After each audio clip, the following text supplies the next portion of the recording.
Olá, está começando a Granja na TV. Eu sou Thaís Dávila e essa é a sua conexão diária com o agronegócio.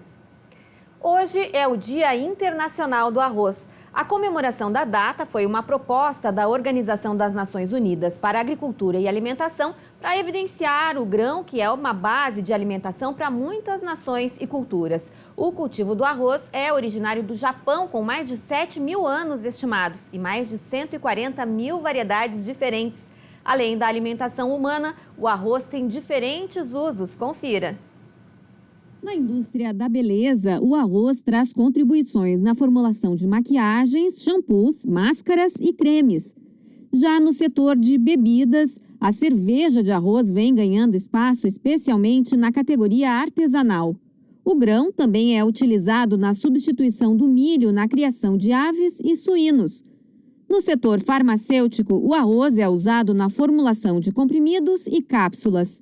E essa aposto que você não sabia. O pó do arroz é usado como abrasivo suave para polimento de superfícies metálicas, vidros e até algumas joias, removendo pequenas imperfeições e proporcionando acabamento liso e brilhante. Outro uso surpreendente do arroz é para brunir e polir brocas de diamante, utilizadas, sabe para quê? Para perfuração de plataformas de petróleo.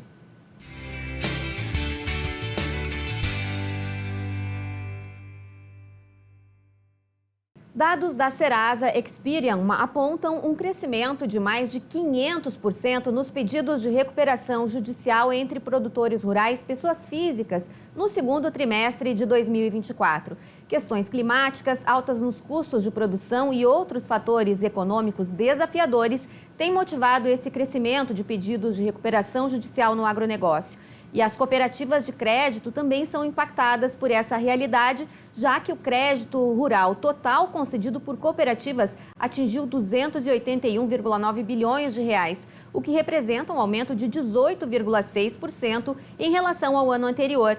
Para entender como reduzir os riscos potenciais para as cooperativas e também como o produtor pode continuar tendo crédito disponível, vamos conversar com o Daniel de Souza, advogado especializado em cooperativas de crédito. Tudo bem, Daniel?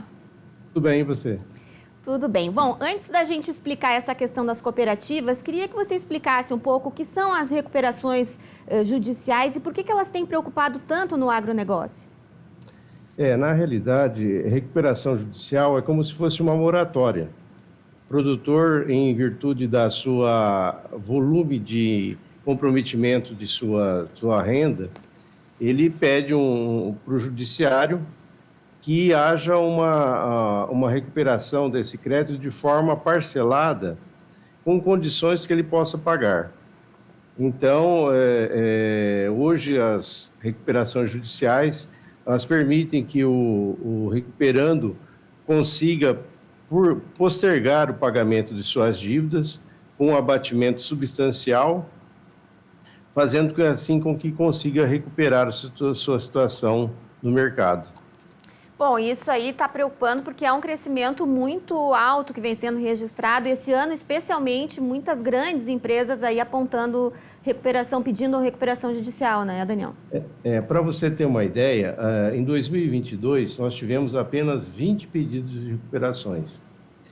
O ano de 2023 subiu para 127, e neste ano nós já estamos com mais de 200 e o ano ainda não terminou.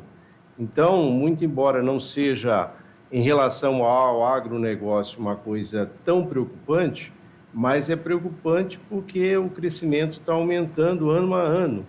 Isso em função da situação climática que vem mudando com grande frequência, preço de commodities e principalmente os juros, né? Hoje no Brasil, os juros praticados inviabilizam o produtor rural. Já havia uma estimativa no final do ano passado, lembro daquelas coletivas de final do ano e perspectivas, uma estimativa de que se chegasse ao final de 2024 com 9,5% de taxa Selic, agora já voltou a subir. Isso é bem preocupante, né? É bem preocupante, porque o produtor rural, ele depende de vários outros fatores, né? E o fator climático é o que está mais impactando hoje. Então, qualquer deslize do clima produz uma uma série de prejuízos para o produtor e ele não consegue acompanhar com essa taxa de juros existente hoje no mercado. Bom, agora falando sobre as cooperativas, que é a sua especialidade, né? As cooperativas têm tido um papel muito importante no financiamento do agro. De que forma essas recuperações judiciais acabam atrapalhando aí, ou preocupando até as cooperativas no sentido de manterem aí a sua saúde financeira? Na realidade, as cooperativas, elas são, apesar de serem incluídas no mercado financeiro como instituição financeira, ela tem uma diferencial das outras instituições financeiras, né? Por exemplo, um banco hoje que é impactado por uma recuperação judicial, ele simplesmente coloca aquilo no balanço e absorve a dívida toda.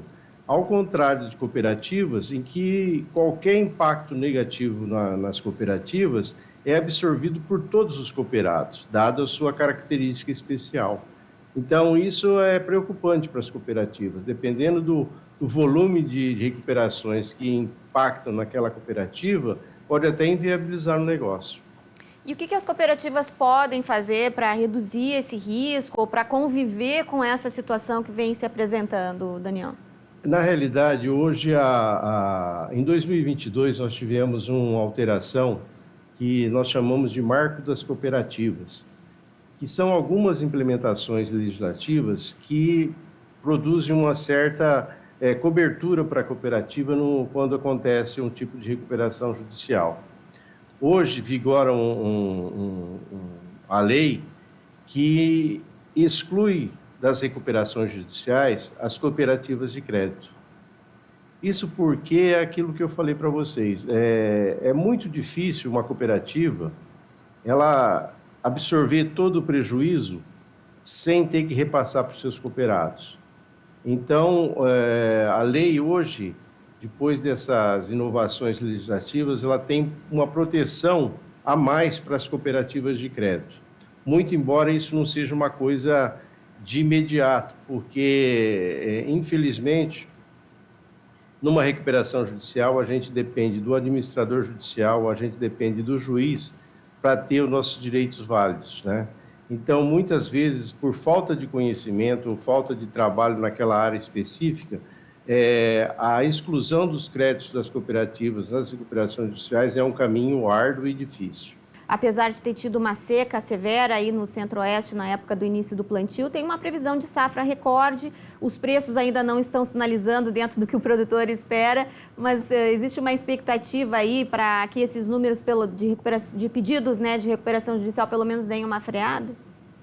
O crescimento que nós tivemos nos 2, 3 últimos anos, eles se devem principalmente à questão das commodities, preço de commodities, né, que nós tivemos alguns altos e baixos, e principalmente o fator climático. O fator climático é preponderante, porque um deslize no clima pode causar uma perda de uma safra inteira para o produtor, como aconteceu no Rio Grande do Sul, né? Sim. Então, o produtor é uma indústria a céu aberto, então ela depende muito do clima.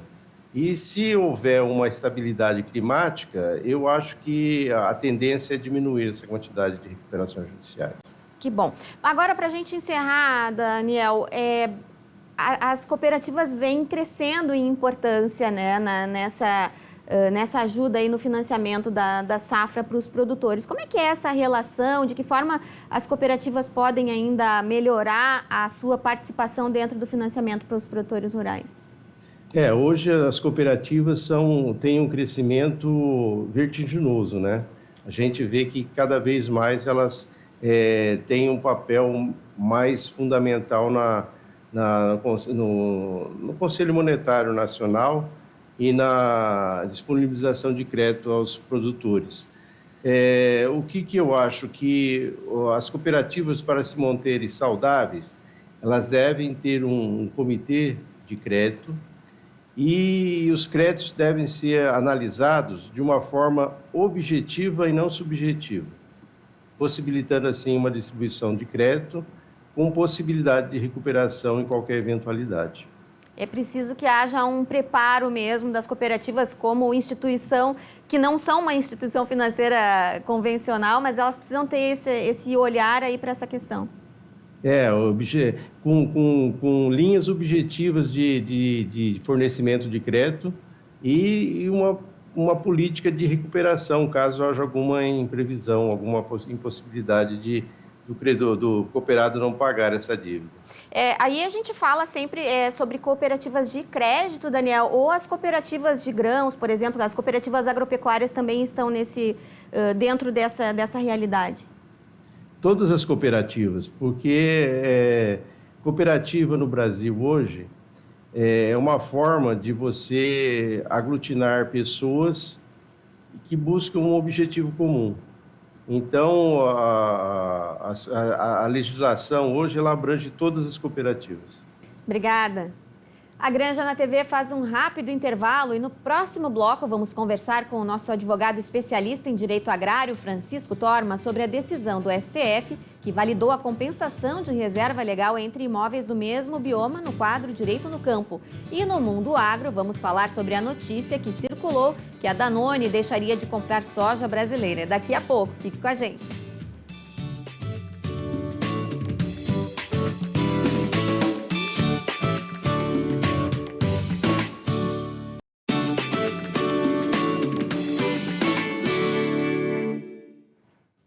Estamos de volta com a Granja na TV.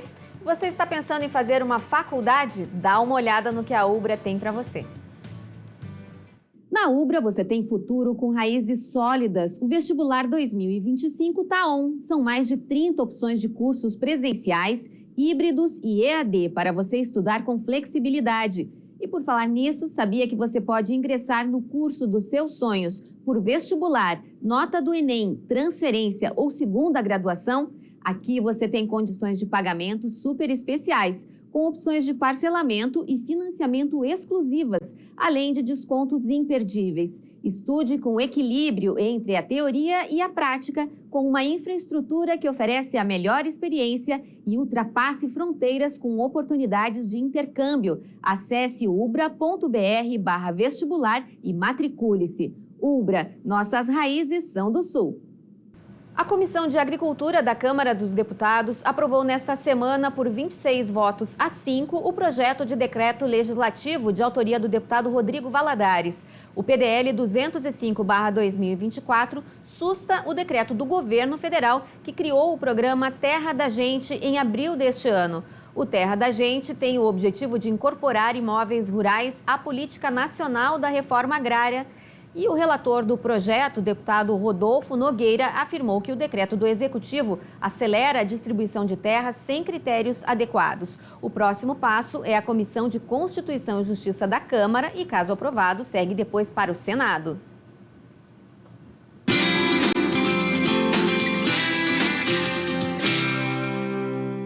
O Supremo Tribunal Federal julgou uma ação direta de inconstitucionalidade sobre dispositivos do Código Florestal e decidiu por unanimidade que é constitucional a compensação de reserva legal entre propriedades do mesmo bioma. Para nos explicar melhor essa decisão de um julgamento que começou em 2019, vamos conversar com o advogado especialista em direito agrário, Francisco Torma. Tudo bem, Torma? Oi, Thaís, tudo bem? O que representa esse entendimento do STF para o produtor rural?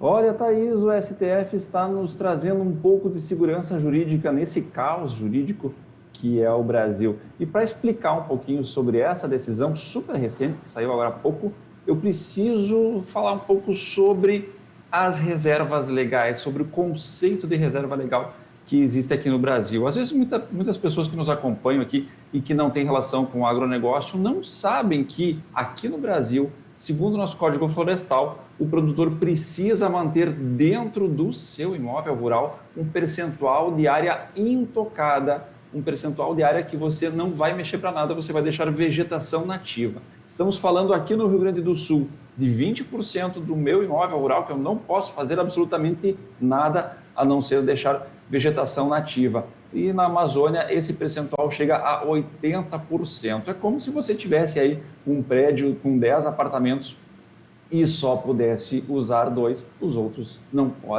podem ser usados para razão algum, motivo algum. Então é isso que nós temos aqui no Brasil, a reserva legal, que é uma área destinada à proteção ambiental, e a maior proteção ambiental que nós temos aqui no Brasil está justamente dentro das reservas legais, dentro das propriedades rurais. Aqui sim o produtor é que protege o meio ambiente com o seu imóvel particular. Vocês lembram que na Europa esses tempos tivemos uma grande movimentação, protestos de produtores rurais? Lá eles estavam reclamando porque queriam fazer isso com 4% da área. Então vejam que nós estamos falando aqui no nosso país que vai de 20% a 80% de proteção. O Brasil é referência em proteção ambiental dentro das propriedades. Mas o que acontece? Segundo o nosso Código Florestal, se nós temos um imóvel que tem déficit de reserva legal, ou seja, se eu não tenho o percentual de reserva legal que eu tenho, que eu precisaria ter dentro do meu imóvel, eu posso fazer uma compensação com outro imóvel. E a discussão que nós tínhamos no STF até então é o seguinte: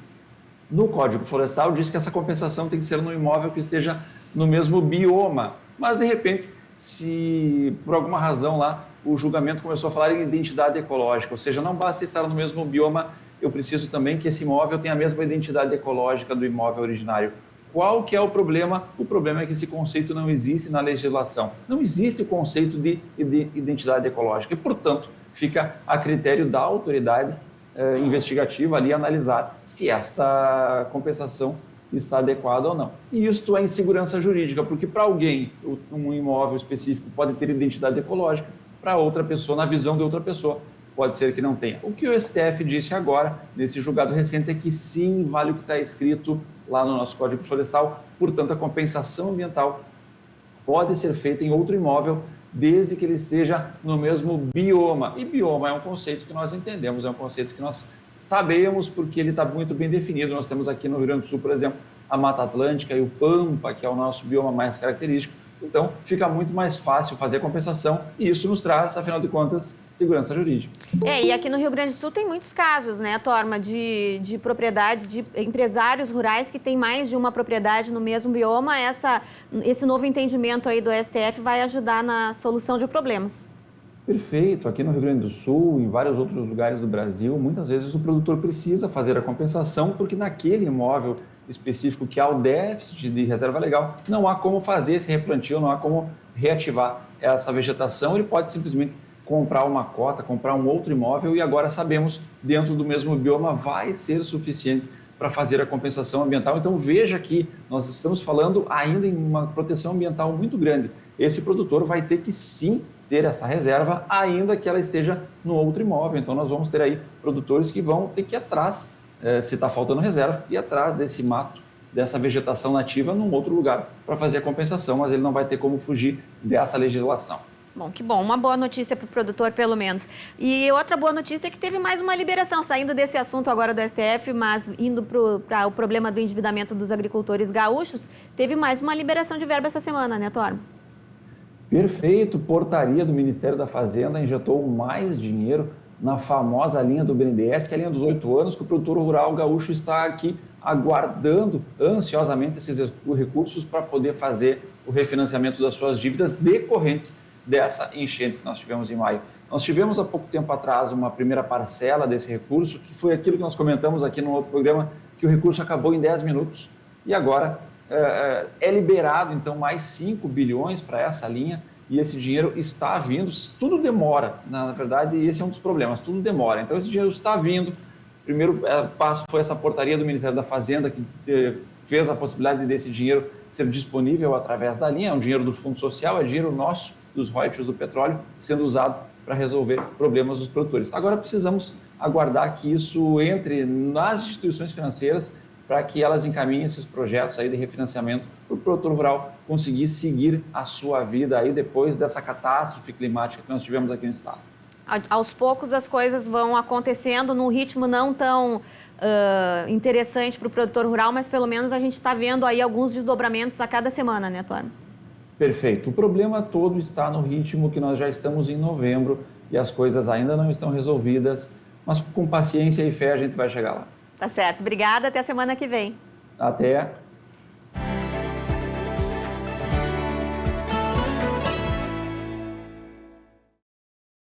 E aí, Leandro, tudo bem? Tudo bom? Como é que vocês estão? Tudo bem. Bom, essa semana se falou muito aí em Danone, a gente adiantou aqui no programa na terça-feira, na sua outra participação, um comunicado aí à agência Reuters de um CEO da Danone francesa de que a empresa não compraria mais soja brasileira. Muita água rolou debaixo da ponte. O que a gente tem por hoje, Leandro?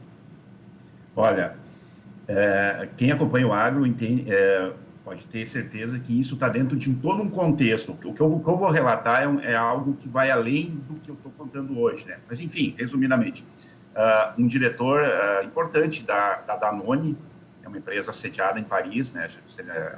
É uma empresa que nasceu em Barcelona, mas há mais de um século está na França como matriz, né?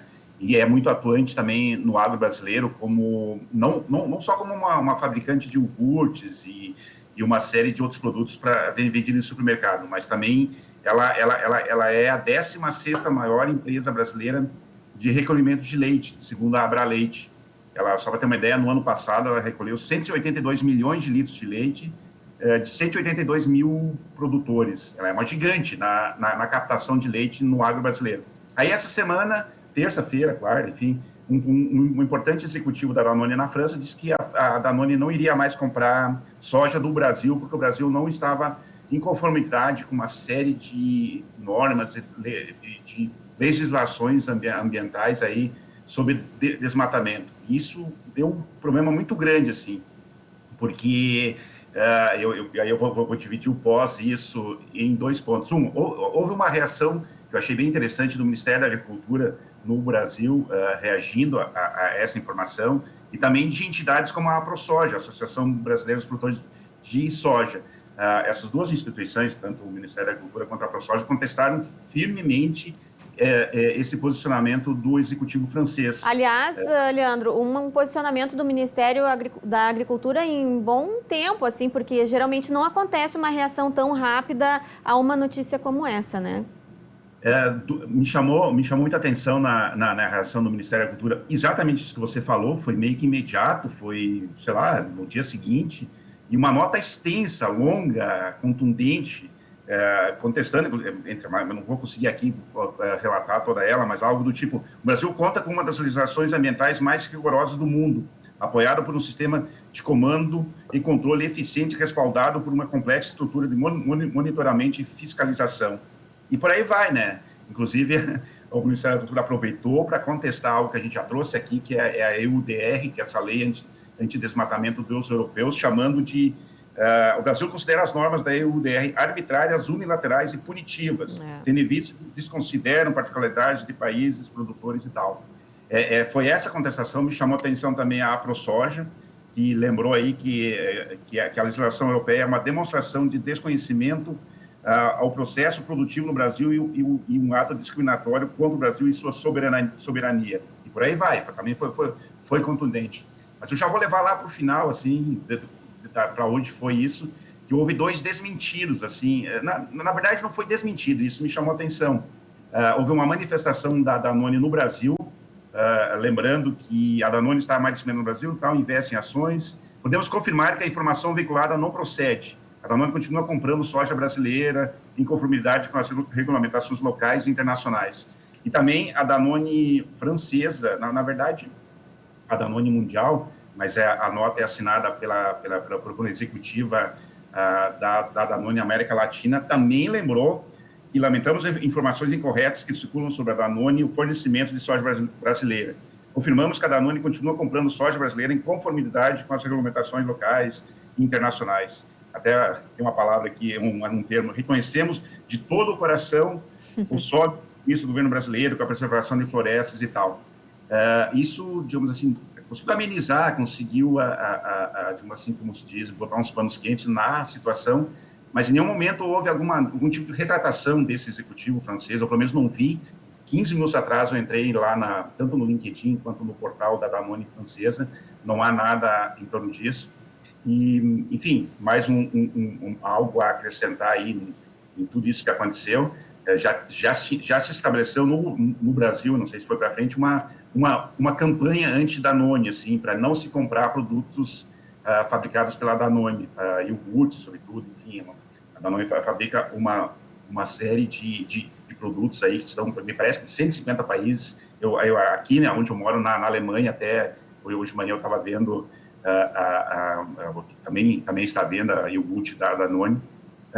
Enfim, resumidamente, tudo que eu falei, mais uma vez, é uma manifestação externa que não tem nada a ver com o que o agro brasileiro produz, que atende normas locais e normas internacionais. A gente tem uma legislação muito dura com o produtor brasileiro para produzir em conformidade aí com o meio ambiente, com a sustentabilidade.